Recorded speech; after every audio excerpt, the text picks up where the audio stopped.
Halo semuanya, balik lagi sama aku Adrian Novansyah Maulana dengan NIM C24012211011. Sini aku bakal ngejelasin tentang praktikum biologi perikanan. Itu materi sekarang tuh yaitu analisis makanan ikan. Nah, aku bakal ngejelasin dari awal dulu, nanti bakal ada juga materi yang mungkin aku jelasin.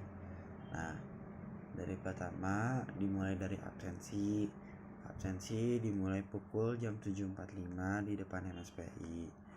Nah, terus setelah absensi masuk langsung mulailah, kita langsung skip ke jam 8 pas jam 8.00 itu kita langsung mulai.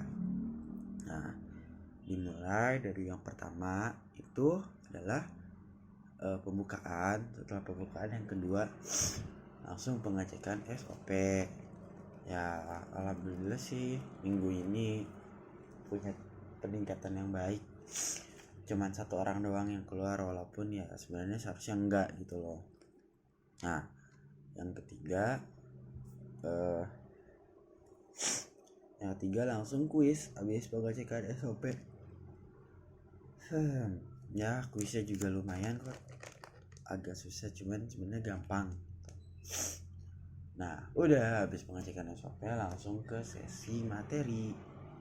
Nah, sekarang tuh materi apa aja sih materi yang dibahas. Nah, jadi kita kan ngebahas namanya analisa makanan ikan. Nah, di sini ada yang namanya itu feeding habits atau kebiasaan makanan ikan.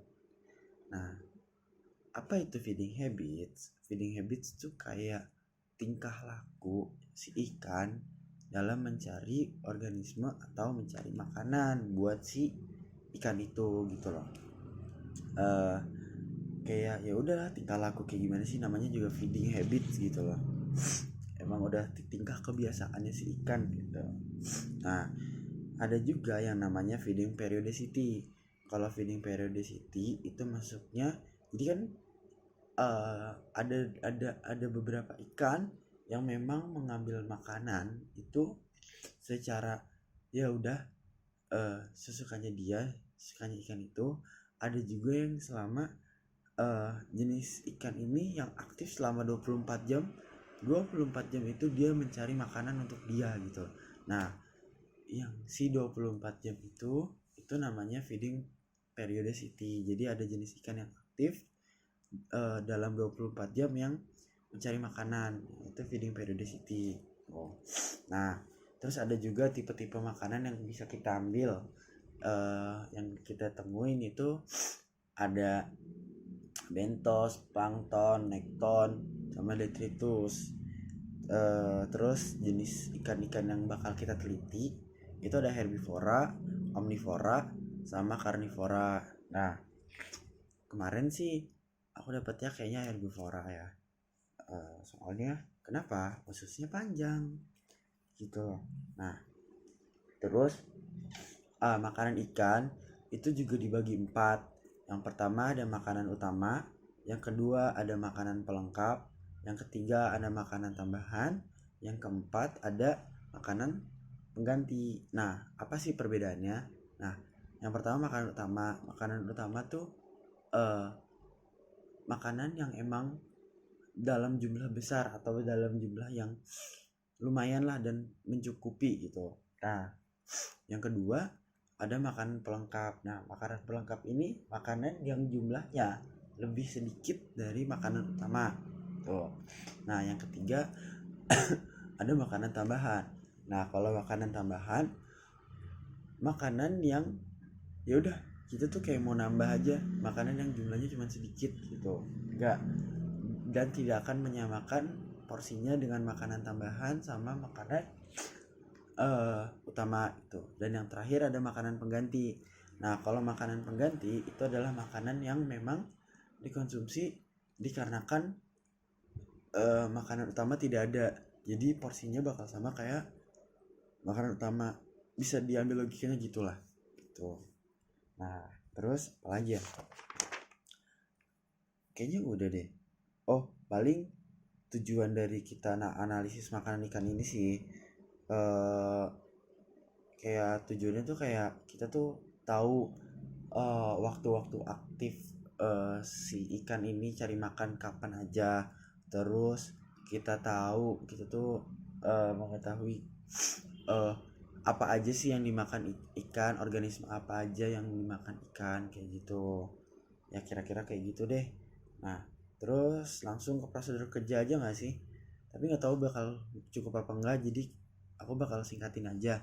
Jadi terus prosedur kerja tuh alat dan bahan yang bisa dipakai tuh mikroskop, kaca preparat, pincel, cawan petri, terus eh, sama cover glass. Dan ada bahan yang dipakai yaitu lambung sama usus.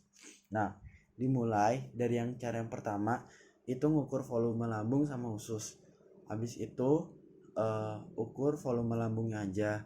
Setelah udah diukur volume lambung sama usus pakai timbangan digital, langsung diburai volume langsung diburai isi lambung, karena kita pengen ngitung volume isi lambung.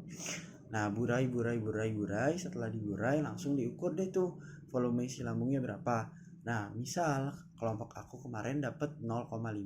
Nah kok kemarin, yang sekarang kenapa kemarin dulu 0,5. Nah terus ada syaratnya, kalau misalnya kita dapat pengukuran volume isi lambung terus biar ditambahin Aquades dan biar bisa diteliti pakai kaca preparat, itu 1:4 di penamaan Aquadesnya 1:4.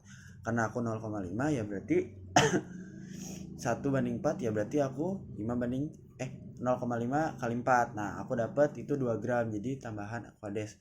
Udah ditambahin Aquades selama sebanyak 1:4, langsung dicek di kaca preparat. Udah kita cek di situ 3 kali ulangan secara 5 lapang pandang. 5 lapang pandang itu apa ya istilah katanya, 5 spot nih. Misal ada cover glass nih, kotak gini. Nah kita misal 1, ini lapang pandang 1, ini lapang pandang 2, ini lapang pandang 3, ini lapang pandang 4, ini lapang pandang 5.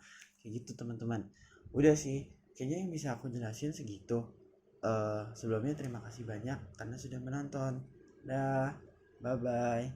Makasih banyak. Maaf kalau misalnya banyak yang belibet karena memang lumayan panjang dan lumayan harus di ngertiin gitu. Dah, kurang lebihnya maaf. Assalamualaikum warahmatullahi wabarakatuh.